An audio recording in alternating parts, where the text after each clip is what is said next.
Bah, Nantes n'est pas Marseille, ça je crois qu'il faut le dire. C'est pas la même équipe de foot déjà.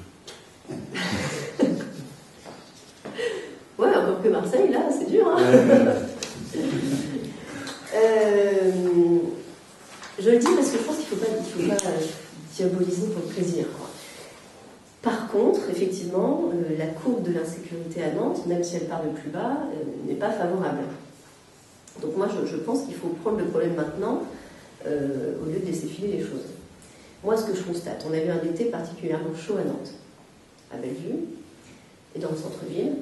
Il y a quand même eu des choses qui sont, notamment, ça a commencé au moment de la fête de la musique, il y a quand même eu un certain nombre de choses dont on ne peut pas dire qu'elles étaient très, très satisfaisantes. Bellevue venait d'être classée ZSP par Manuel Valls. Bon, on n'a pas vu, bon, on peut dire, c'est qu'on n'a pas vu des résultats très heureux. Donc, je pense qu'il faut s'attaquer à l'insécurité à Nantes, autrement qu'en disant, ce que nous avait répondu l'adjoint à l'époque, on fait des séjours de vacances pour les préados. Super, très bien. Il n'y a peut-être pas que ça à faire. La prévention, c'est un élément, personne ne le conteste. Maintenant, je pense qu'il faut un peu prendre les choses à bras le corps. Donc, la question de la sécurité, il y a un vrai problème dans certains quartiers et aussi dans le centre-ville. Moi, je regrette profondément. Il y a un contrat annuel territorialisé qui a été mis en place, qu'on a voté l'année dernière, qui exclut le centre-ville. Alors, il prend les quartiers, effectivement, mais il ne prend pas le centre.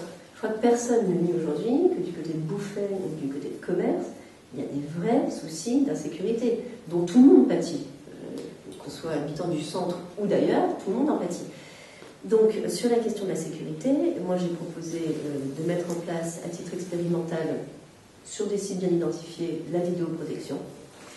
J'ai proposé de mettre en place un office de la tranquillité publique. D'ailleurs, je me réjouis que mon adversaire socialiste ait repris ces deux propositions, assez textuellement d'ailleurs. Hein. Enfin, c'est comme si c'était moi qui lui avais écrit le texte.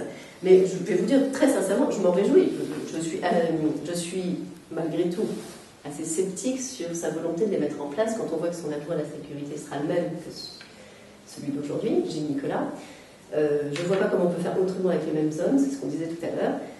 Toujours est-il qu'elle le dit, et que je pense que c'est effectivement une bonne mesure, qui ne résoudra pas tout, mais qui peut permettre de mettre en place un certain nombre de choses.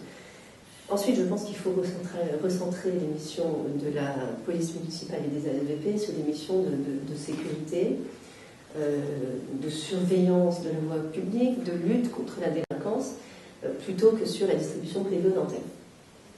C'est un deuxième point.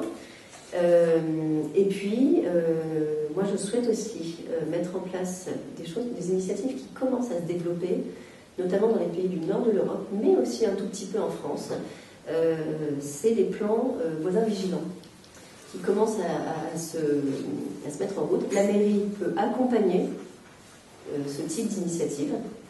Elle peut les aider à les encadrer et ça fonctionne bien. C'est-à-dire que des voisins qui se disent ben moi je suis un peu seul, mais en même temps mon voisin il est un peu seul aussi, et il y a 52% des ménages à Nantes qui sont constitués d'une personne seule.